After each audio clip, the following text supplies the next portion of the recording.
Hello friends, welcome back to the King YouTube channel. There's been a major issue at Netflix involving Meghan, which I think was well deserved. I had a feeling this was coming, and it's not a minor situation. There's even a chance Meghan could face financial difficulties. After what happened, I was eager to share the latest Netflix developments. Meghan and Ted Sarandos had a serious disagreement that could have significant repercussions. It's known that their Netflix deal will not be extended beyond 2025, which could make it challenging for her to continue producing content after that. We've also learned that Meghan has paused or canceled the culinary show because she's not interested in moving forward with it. When did we first hear that Netflix was managing Arrow and American Riviera Orchard? I mentioned before that it sounded like nonsense. Several events have taken place recently. During the Duke and Duchess of Sussex's trip to Colombia, we discussed figures $1.5 million, $2 million, or even more used to pay for security, which is a significant amount and could have been allocated differently. The donation from the Arcueil Foundation to Colombia was ridiculous, so I won't delve into that. This event boosted Meghan's ego, making her feel like the center of attention once again. As with many narcissists, she tends to take risks, especially when those in charge expect her to work hard. She should be working on the culinary show and Harry's polo series. You might also remember the Victoria Beckham spinoff from the Victoria and David documentary. The documentary was a hit, received Emmy nominations, and even gave rise to the popular Be Honest meme, which is still widely used. That meme will probably stick around forever. Meghan reportedly questioned why Victoria was getting another documentary, while her own projects like the Harry-Meghan documentary weren't receiving the same attention. Remember the falsehoods, the self-promotion, and the endless attacks on the royal family until they couldn't continue? Meghan was reportedly unhappy, and her therapy in Colombia made her feel like she was the star of the show. She was also reportedly upset over Victoria's second documentary, You Get What You Work For, and maybe it's because the first Beckham documentary, House of Beckham, was so successful that they decided to capitalize on it. Victoria's solo documentary might not be as successful as David's, but it's possible. Generally, it's their relationship that makes these documentaries compelling. How did Harry and Meghan fare in comparison? Not well. They tried to manufacture interest in everything they did, from the Invictus Games to their public appearances, making everything seem staged and uninteresting. Perhaps it was more spontaneous in Colombia. Do you think Harry and Meghan are being insincere? Please share your thoughts by commenting with 1 if you agree, or 2 if you disagree.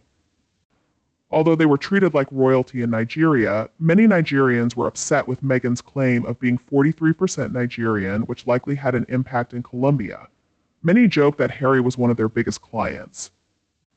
I couldn't help but make jokes, even though I intended not to. They enjoyed Colombia because of the Colombian people, not because of themselves. Now, returning to the Netflix situation, Meghan reportedly demanded that her culinary show's requirements be met under new filming conditions. My sources indicate that the show has already been filmed, but nothing has happened since then. We should have seen a teaser or some promotional material by now, especially since August is almost over. If the show is set to launch in March, we should have seen something by now. A cooking show shouldn't take 7 or 8 months to edit. What's the holdup? I don't get it. Since cooking shows are often produced like podcasts, with continuous filming and editing in multiple locations, there's a lot to manage, but it's not overly complicated. Cooking shows typically follow one storyline, so it shouldn't be that difficult. The situation seems complicated, especially since the program is said to be complex. Meghan reportedly made changes, especially in promoting her brand or on Instagram, which may have caused friction. Netflix allegedly isn't moving forward with the show, and Meghan is reportedly making enemies in the industry. As content production becomes more challenging, I think their rental income might be what sustains Montecito from now on. The documentary Harry-Meghan took years to complete, but it could have been done in 6 months if they had wanted to. Meghan reportedly had creative differences with the original director and chose Elise Garbus.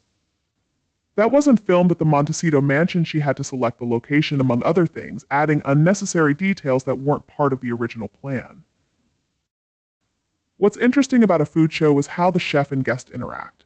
Nothing else matters, so saying it'll take 6 or 7 months to edit is absurd. Editing a cooking show shouldn't take that long. With summer ending and footage already available, it would have made sense to release a teaser and start promoting your brand alongside it. Even that hasn't been done. How can I say this? The situation seems to be in a deadlock.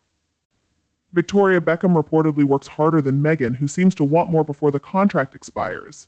Ted Sarandos has reportedly refused to grant her demands. The legal aspects are important, but what can we learn from this situation? Meghan apparently gains a lot of self-esteem from her trips, especially when she finds out that the Colombian vice president has secured her. Harry seems to lack confidence and reportedly hates being mocked, particularly during these visits. Watching my documentary about Meghan and the vice president's non-husband was reportedly uncomfortable for him, but it reportedly made Meghan happy. Some money was reportedly saved, so this is their content strategy for now.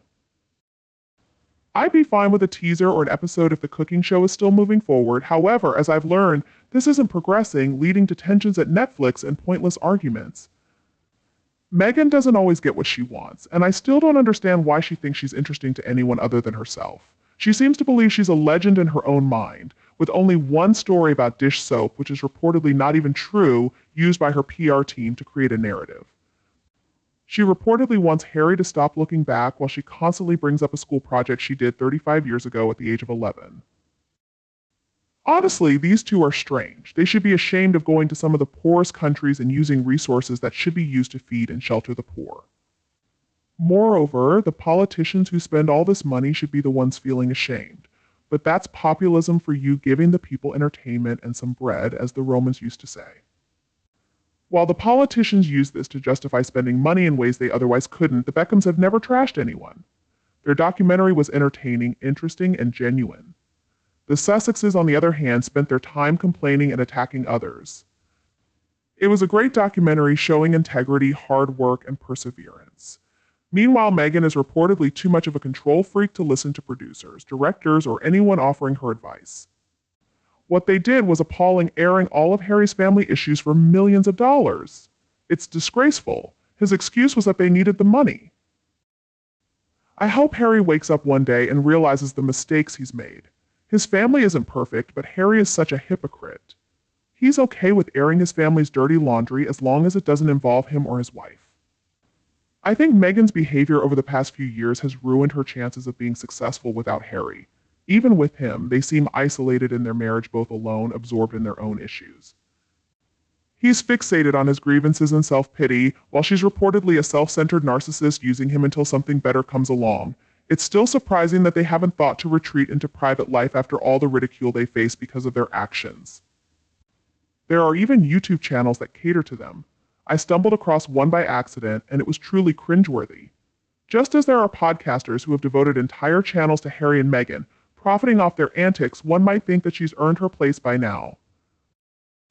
Now she's reportedly accepting donations to fund her family's vacation in the UK, and narcissists never admit they're wrong, they always blame others and refuse to take responsibility for their actions.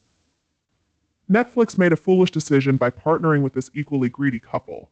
Their distorted portrayal of the royal family to make money leaves a bad taste. Netflix should be ashamed of trying to profit from disparaging our monarchy. Well, Harry and his wife took advantage of you two. Hopefully you return to producing quality entertainment. Harry and Meghan have no chemistry, none. They are as boring as watching paint dry, plus all the complaining pour us. Netflix should have cut them loose already. Meghan reportedly wants to be liked without doing the work that comes with it. She's jealous of anyone who succeeds, no matter what she does. Most people sense something off about her, something uncomfortable, unpleasant, or unlikable. It's an instinctive, subconscious feeling that something is deeply off about her. We can sense her energy, but we don't like it. Remember that Harry was used to coming up with ideas and having palace staff execute them. He would just show up for events like the Invictus Games without doing any of the actual work. Meghan did a couple of projects with the royals, and I'm sure her staff did most of the work. Producing a cooking show might require a lot of time, especially if the star doesn't actually know how to cook. Sleeping with Corey Vidello doesn't make Meghan a real chef any more than sleeping with Harry makes her a real royal. What a waste of money on this sideshow and circus when so many children go to bed hungry every night. That's all I have to say on today's topic. Do you have any other questions? Please share them in the comments section below. We truly appreciate each and every one of you, and we hope you'll show your support by liking, sharing, and subscribing to our The King YouTube channel. We'll see each other again soon.